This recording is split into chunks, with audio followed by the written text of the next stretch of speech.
War of 1812, part of that war was also being fought against Cherokees who were being armed. They had guns by our friends, the British. And there was one battle.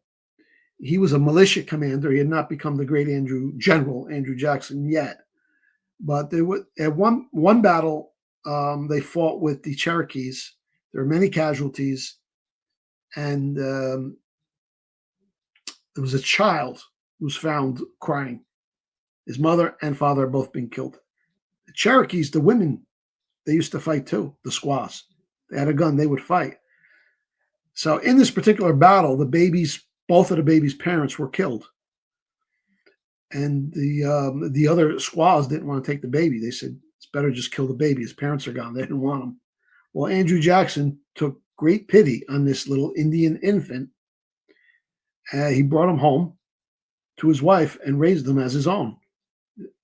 His name was Lincoya. And, here's an excerpt from a letter. Now, this was written several years old. The boy now is probably like 5 years old.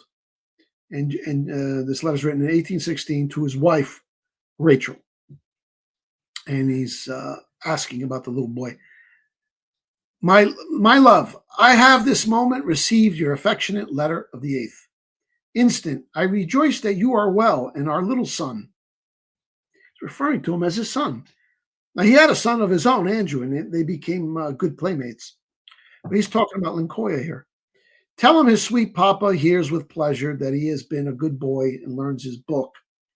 Tell him that papa labors hard to get money to educate him, but when he learns and becomes a great man, his sweet papa will be amply rewarded for all his care, expense, and pains.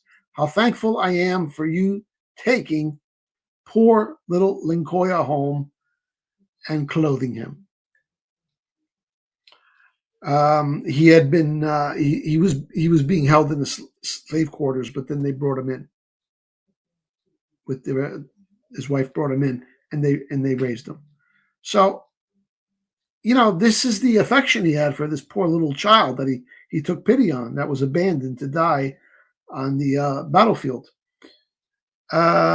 He raised them. He wanted to send them to West Point. That was his intention.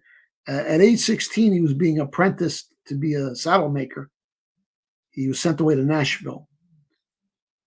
And while he's away, he gets very sick. This is the young boy. And he dies of a respiratory illness. He was only like 18 years old or so.